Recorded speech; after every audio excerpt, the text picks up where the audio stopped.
SRT gang. It's your boy with the fat Swaggyreacts, and we are back with another reaction video, man. And y'all see the name of the title, man. Like, shouts out to Mr. Ballen. Like, once again, man. Today we're gonna be checking out top 3 photos with disturbing backstories, part 24. So like, share, comment, subscribe. I ain't finna hold y'all up. We're on the road to 100K. Subscribe to the channel. Get this video to 1,000 likes. But it's a 30-minute video, so we probably gonna be here for a while, man. So I ain't finna hold y'all up, bro. Let's get into it.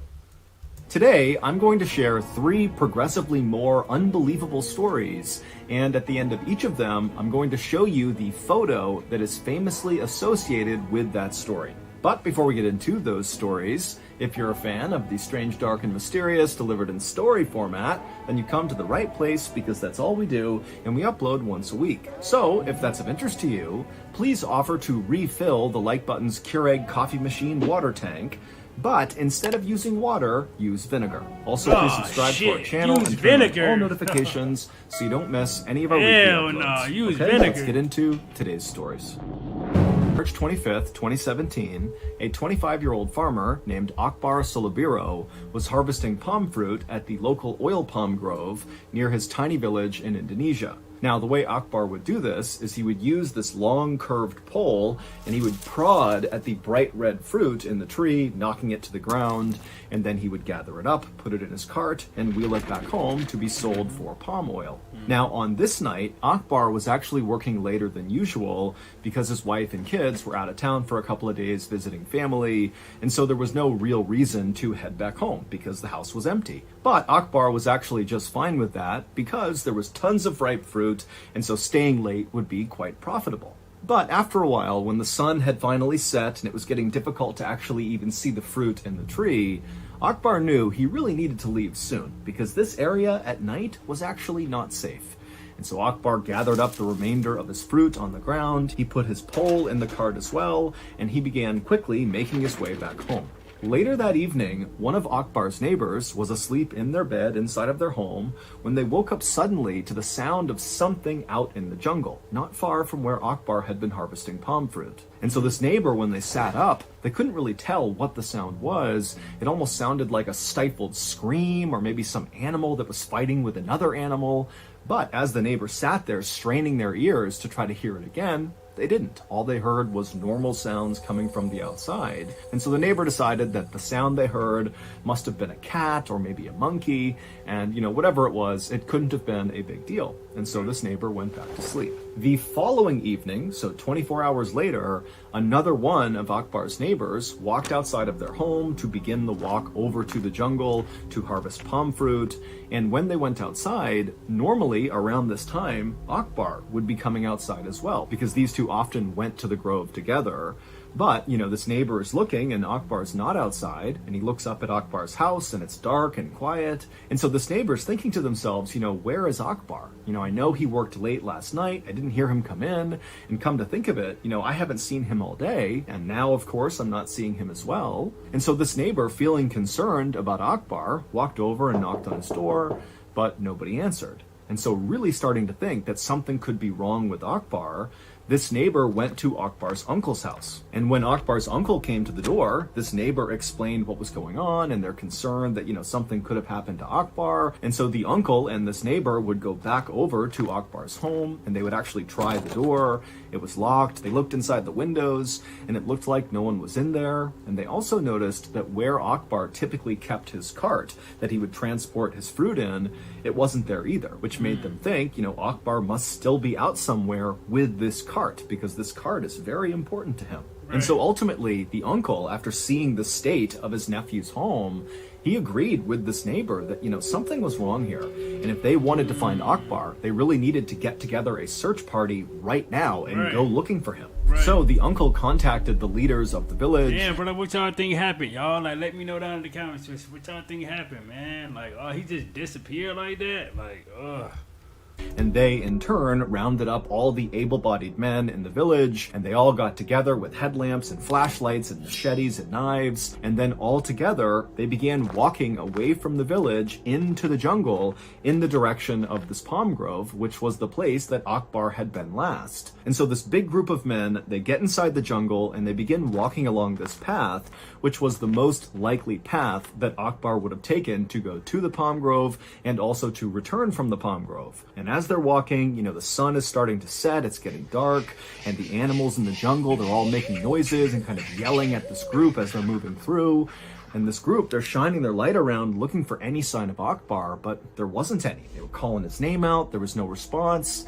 And then at some point, as they got closer to the palm grove, they noticed there were a couple of bright red fruits, palm fruits, that had clearly been recently harvested that were scattered on the trail. And so the group began to fan out in this area, thinking that, oh my goodness, Akbar must be somewhere nearby. You know, maybe there was some sort of accident and he's fallen somewhere, or just something's happened to him, but he's got to be in this area.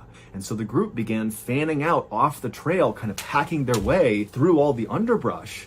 And then suddenly, one of the men, after he hacked through a particularly dense stretch of the jungle, he looked down and saw something and began to scream, and he raised his machete and began running forward. As far as we can tell, this is what happened to Akbar.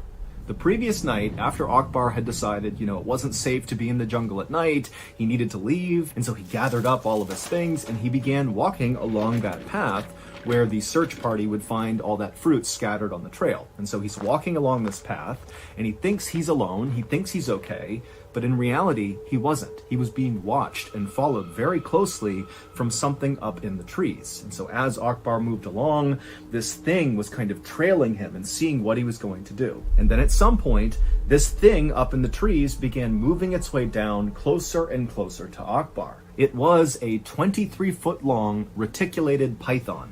It was a massive... Whoa, wait, whoa, hold up, bro. Hold the fuck up, bro. What? Him and seeing what he was going to do. And then at some point, this thing up in the trees began moving its way down closer and closer to Akbar. It was a 23-foot-long reticulated python.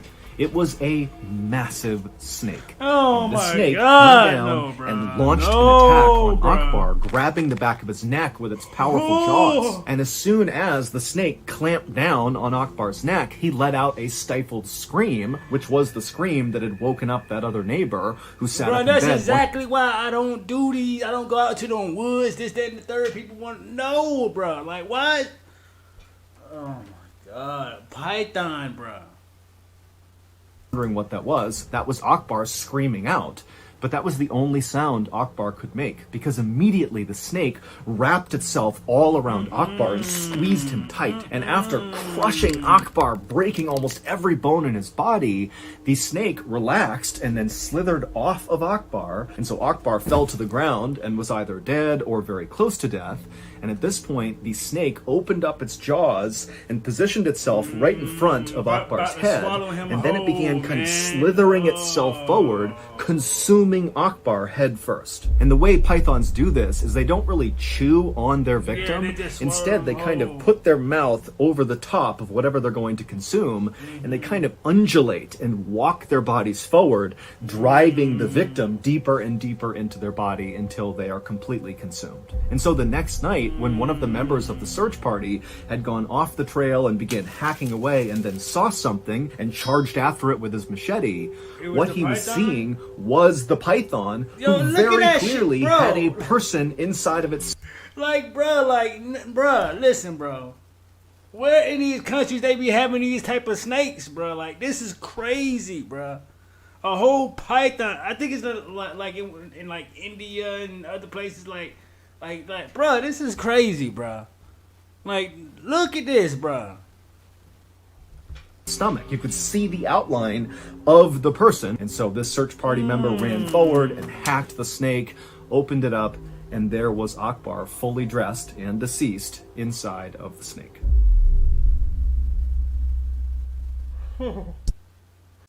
Most people have no clue that in 2023 the best way to make money on Amazon is not with Like, bro, that has to be one of the worst fears of dying, bro. Just like, nigga, getting, for one, getting crushed to death, bro. Like, you getting, like, this python is squeezing you to death. Like, bro. Oh, my God. And then getting it swallowed whole. Oh, my God, bro. On the night of February 19th, 2022, a 41-year-old woman named Paula Ruiz was working the reception desk at a 4-star hotel in southern Mexico. It had been a long Saturday night with lots of tourists checking in and lots of confused tourists asking for directions or clarifications about things in the area. But it was finally nearing 11 p.m., which was the end of Paula's shift, and also things had calmed down near the reception desk. There wasn't much going on. And so Paula took a moment and grabbed her phone and checked it. And she saw there was a text message from her 19-year-old son saying he would be picking her up after work on his motorbike. And then just a couple of minutes later, Miguel, her son, actually walked in the front door of the hotel. He waved to his mom and said, hey, I parked my motorbike just down the street. Whenever you're ready, we can leave. And so Paula, she was very happy to see her son. She walked over, she gave him a kiss and a hug, and then she began gathering her things. Paula loved the fact that her son was totally comfortable driving around town with his mom on the back of his motorcycle. Other teenagers might think that was awkward, but not Miguel. But Paula knew her son absolutely loved his motorbike and basically was always looking for an excuse to ride it. And so very likely that was why he was so eager to give his mom a ride home. And so finally, after Paula had gathered up her things and said goodbye to her coworkers, she and her son walked out the front doors of the hotel, and they began walking down the road and around the corner to where Miguel always parked his bike whenever he picked his mom up from work.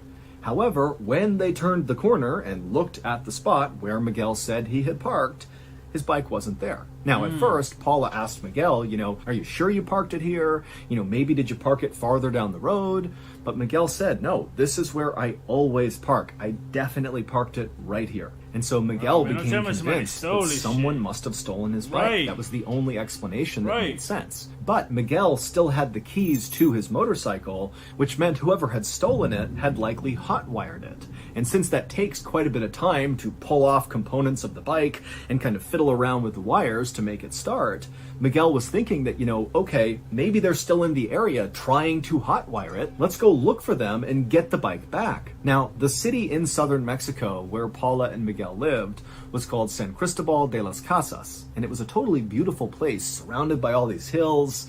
But it was also a very dangerous place, full of lots of street crime and violence and gangs that used the area as a hotspot for drug trafficking.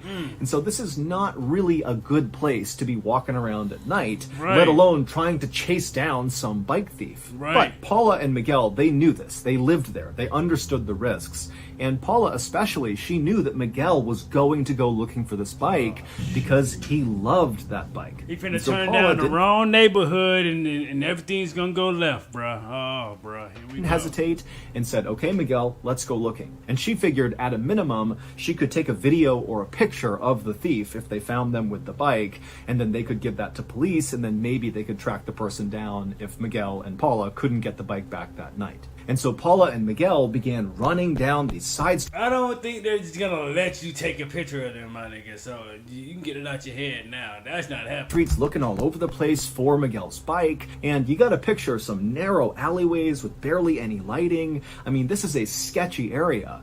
And so they're running around, and then finally they turn a corner, and Miguel sees up ahead his distinctive yellow motorbike, and he sees some stranger is pushing it along. Clearly this person is pushing it away so they can hotwire it.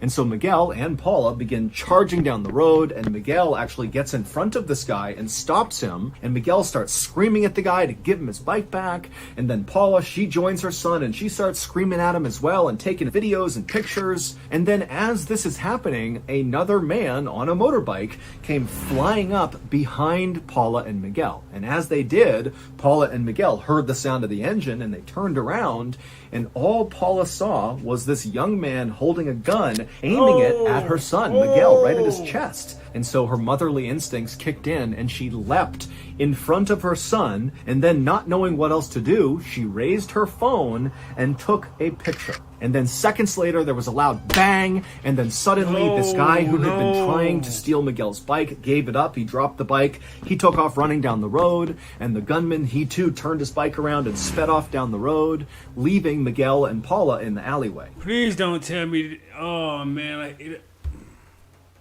please don't tell me this man shot Paula, man. Oh my God, no. Except man. Paula was on the ground because a second after she took that photo, the gunman had shot her in the chest. Paula would be taken to the hospital, but she would die the following morning, orphaning Miguel and his 3 siblings. However, the photo that Paula took of her killer seconds before he killed her was such a high-quality photo showing his face that just 2 days after her murder, police were able to use that photo to find the killer as well as his accomplice, and they were both arrested. Yeah, oh my God, thank God that they were arrested, bro. And she proved me wrong clearly, because I just sat there and said no one's going to let you take a picture of them. And she got it off, and it was able to get them arrested for murder. You know they done. Oh my God, bro. Come on, man. That's what I'm talking about. Killer as well as his accomplice, and they were both arrested. Wow, bro.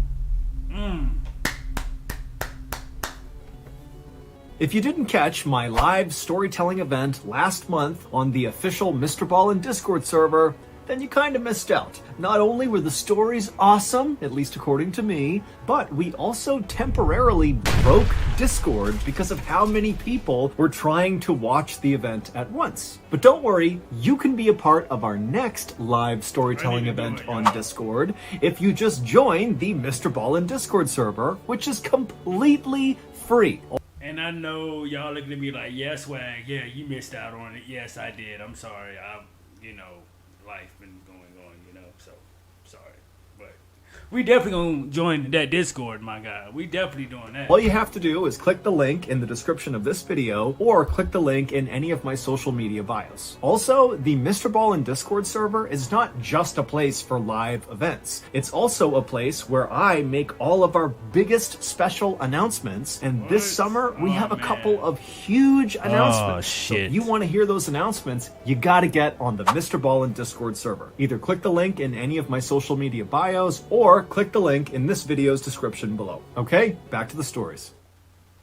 Alright, man, let's go, man. Make it cool. Oh my God, these fucking ads! I can't stand these fucking ads. Anyone can recharge their car's AC like a pro. Be a pro with AC Pro.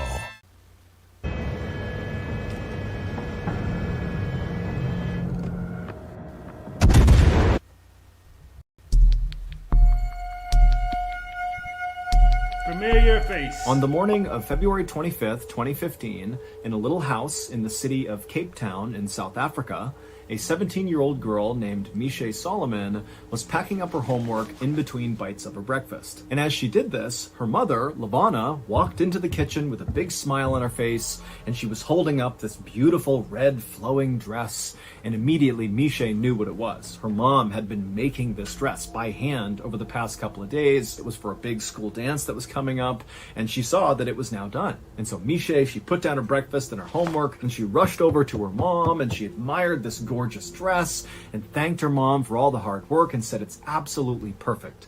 And then from somewhere behind Mishe, her father, who was still sitting at the table, kind of grunted out, "Hey, isn't that dress a little bit revealing?" And Misha and her mom kind of just rolled their eyes because they knew Misha's dad just loved his daughter and was very, very protective of her. And so basically anything she wore that wasn't full coverage was too revealing. And so Misha, after rolling her eyes, walked over to her dad. She gave him a big hug and a kiss, and she said, "Dad, don't worry about it. It's just fine." And so after that, Misha went back to her breakfast. She finished eating, she packed up her stuff, and then she gave her mom and her dad another hug and a kiss and said goodbye.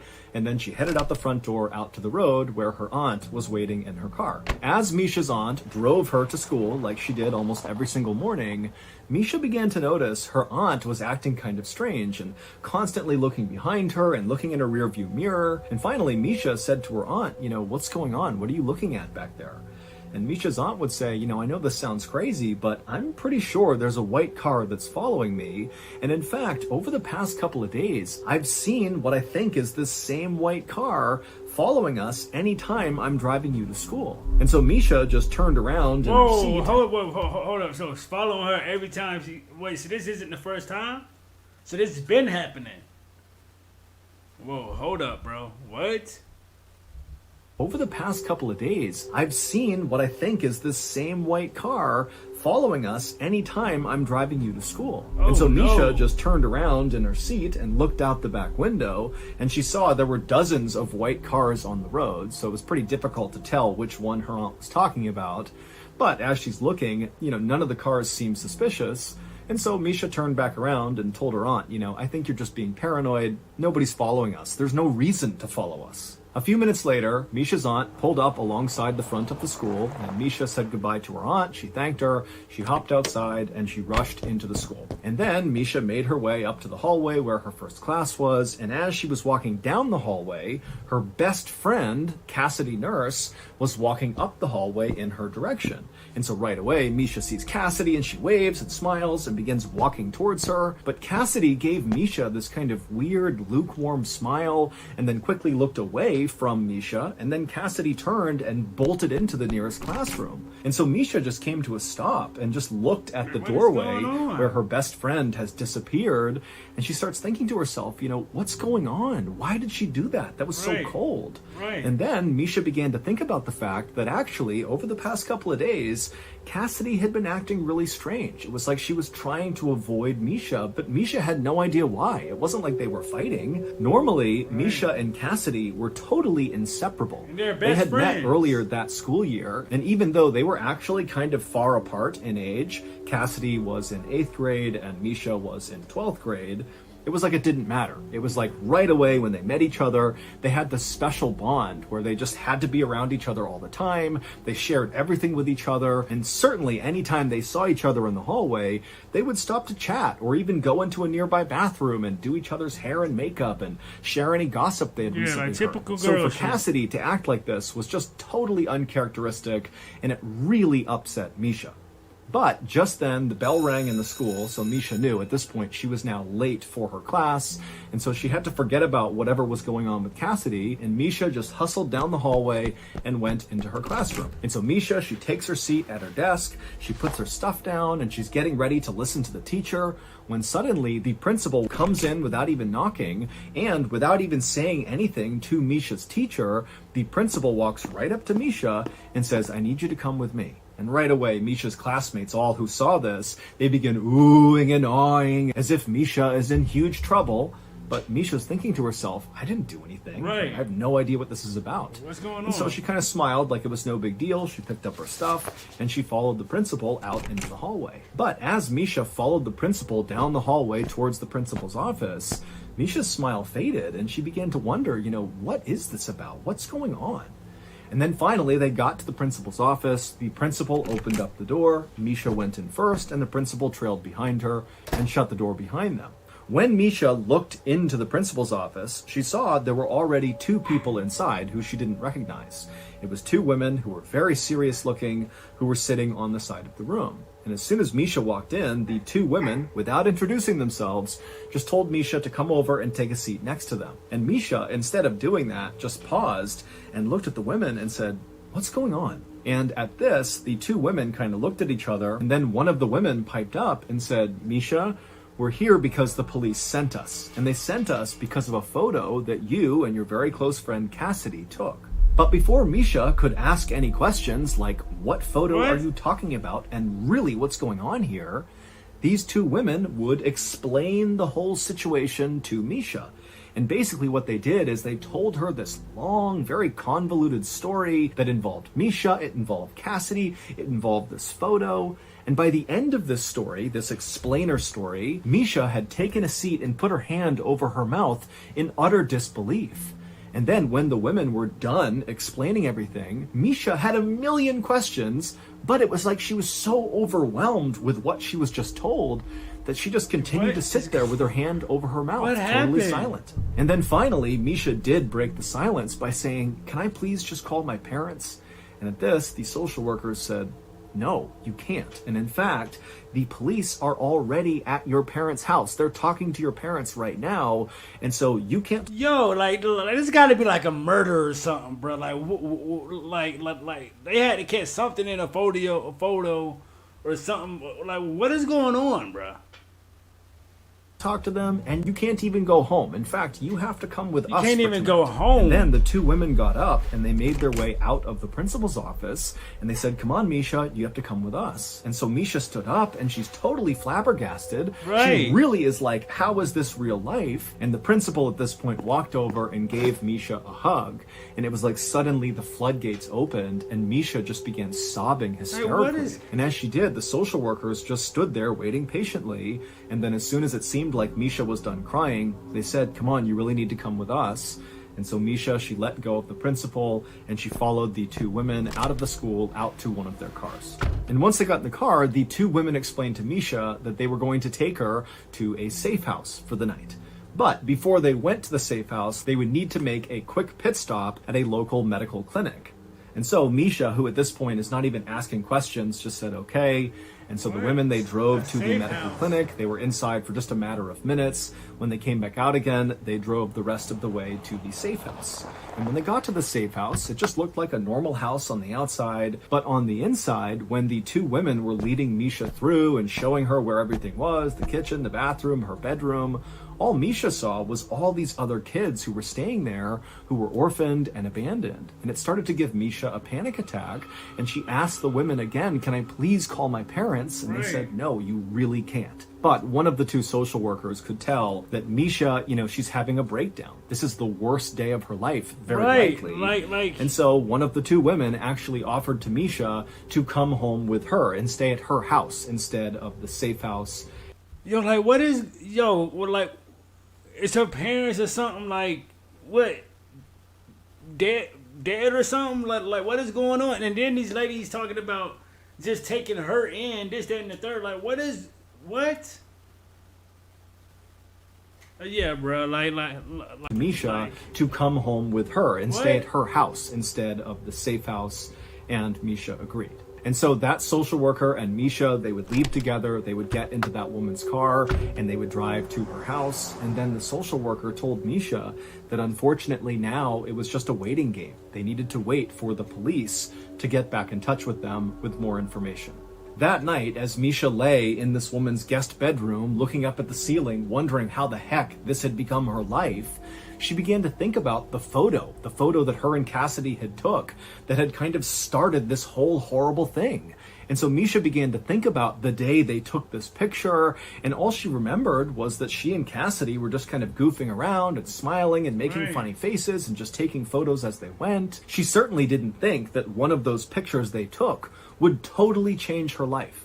The following morning, when Misha woke up, the social worker brought her to their office, the social worker's office, and there they met with the other woman who had first met Misha in the principal's office, and the three of them just sat in the office, not talking much, eating chicken wings and other snacks, just literally waiting for police to call them. And finally, they would call. And when they did, one of the social workers answered the phone, and as she listened to what she was being told, she began to frown, and by the time she hung up, she was crying. The news from the police was the news Misha had been afraid of ever since sitting in the principal's office the day before and hearing this whole crazy story about her and Cassidy and this photo. The special pit stop that Misha and the social workers made at the medical clinic the day before on the way to the safe house was so that Misha could get a DNA test. And now the police were calling back with the results of the test. And what the results showed was Misha Solomon was not actually Misha Solomon. Her real name was Zephany Nurse.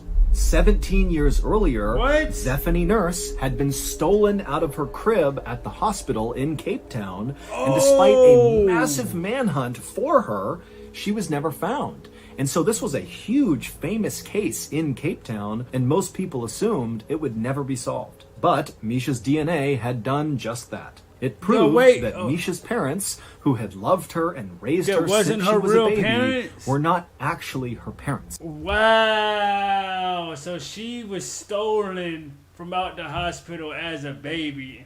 grew up thinking these people were her parents, which they're not, and that's why they said no, you can't call your parents right now because they're not your fucking parents, bro.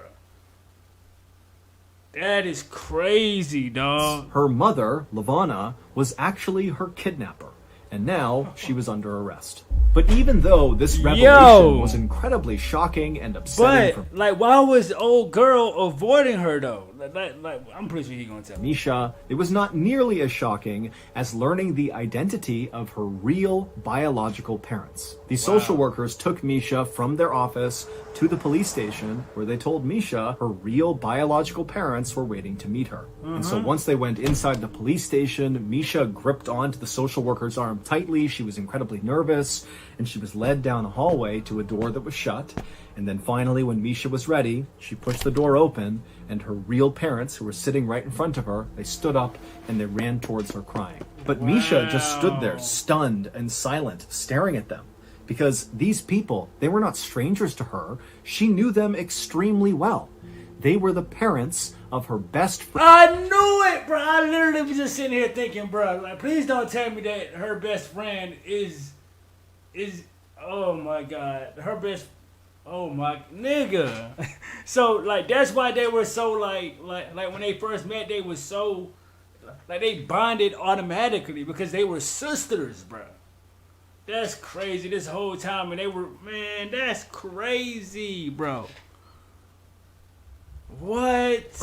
She knew them extremely well. What? They were the parents of her best friend in the world, Cassidy Nurse. Which meant Misha, a.k.a. Zephany Nurse, was Cassidy's sister. Months earlier, when Misha and Cassidy first met each other, the reason they hit it off so quickly and the reason they had similar senses of humor and liked the same things looked so dramatically similar is because they were literally sisters. They just didn't know it. And then one day they took a series of selfie photos of themselves, and Cassidy, she would go home and show one of those photos to her parents and say, hey, look, my best friend, Misha Solomon, look how similar we look. And when Cassidy's parents looked at Misha Solomon, they instinctively knew. Bro, yes, it makes sense. Look at them, bro. They look just alike, bro. Like, come on. That's crazy, bro. Wow. And when Cassidy's parents looked at Misha Solomon, they instinctively knew that is our daughter. Crazy, that is Zephany Nurse. Like, can you imagine, like how her parents was was hitting, like, the second that they saw the picture, they were like, yo, this is our daughter. Like this crazy, bro.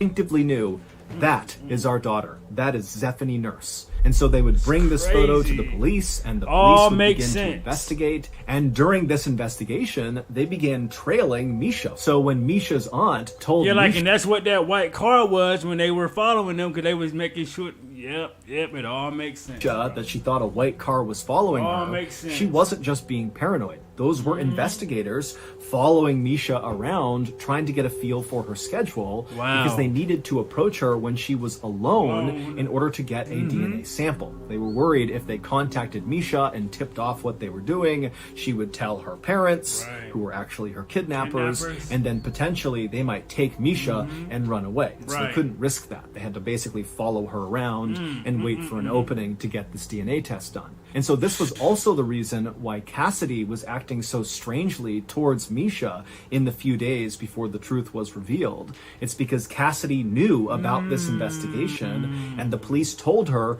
you can't tip Misha off. She will tell her parents. It all makes sense why she was avoiding her like that, like just acting all weird, this, that, and the third. But at the same time, as a best friend, like, bro, that's something that you guys have to really sit down and talk. That is something very, very, very serious, bro. Her kidnappers, and they might abscond with her. And so Cassidy basically felt awkward. But I get it, though. But I get it. From Misha for a couple of days. The woman that Misha had grown up with and called her mom for her whole life, Lavana Solomon, was ultimately convicted of kidnapping and sentenced to 10 years in prison. There has never been any evidence to suggest that Lavana's husband, so Misha's dad, for her whole life, actually knew that the baby had been kidnapped because 17 years earlier, Levana had been pregnant with their child. But it's believed she miscarried, and Levana did not share that with her husband. Wow. Instead, she told her husband that she had gone into labor while he was at work and delivered their child, and so that's how they had this baby, Zephany. When in reality, after Levana had miscarried, she had at some point dressed up like a nurse, gone into the hospital, and stolen Zephany. For her part, Zephany, aka Misha, stayed in touch with both sets of parents, the fake ones and her biological ones. And she would say that, she still loves the parents who kidnapped her because they raised her and they treated her well. And in fact, Zephany would actually wear that beautiful flowing red dress that Levana had stitched for her to her high school dance, well after the news came out about who Levana was. Right. Misha also decided that she would just keep the name Misha because that was what she was used to, instead of going back to her baby name, Zephany. Damn, look at them, bro. They definitely look like sisters, bro. That is crazy, bro. That is crazy. Cold and snowy day in January of 1994, a land surveyor for the North Carolina Department of Transportation parked his car at the edge of Highway 421 in the Blue Ridge Mountains of North Carolina. After walking just a few yards away from the side of the road, he was already swallowed up in the deep woods that stretched for miles into Watauga County. Given the cold air and snow underfoot, the surveyor was paying close attention to where he was walking. That was, until the man glanced ahead at the fallen tree ahead of him, and before he saw something he just couldn't make sense of peeking out of the snow in the shadow of the upended roots. A moment later, he dropped the hard plastic case that contained his surveying equipment and nearly fell backward as he scrambled to get away from the mound of snow in front of him. Then, looking desperately through the thick trees for the other members of the survey team, the calm around him was shattered as he started yelling for help. Hold up, boy, like that's what the podcast is about? Oh, hell no. Mr. Ball, okay, bro, like you yeah, he's slick, bro. He's slick, bro. Like he snuck that little teaser in there at the end when he already had me drawn in with the sisters. Very smart, my guy. Very smart, Mr. Ballen. Shouts out to y'all, bro. Wow, bro. Yo, how do y'all feel about that, bro? Like, I know things like that happen like that in the world. I'm pretty sure, like, this wasn't the first time something like that happened. Someone going in and actually stealing a child. But the fact that, like, bro, like, again, like, they never left the city for one. You know what I'm saying? And they raised this child, and they happen to just meet up with each other in high school or whatever, and they was literally best friends, bro. And then, that's crazy, bro. Shouts out to y'all, bro. Tell me how you guys feel about this, bro. Like, wow, bro. And rest in peace to everyone who lost their life in this, man, because that's terrible, bro. Like, share, comment, subscribe, gang, and SRT gang. I am out this thing, man. Let's get it.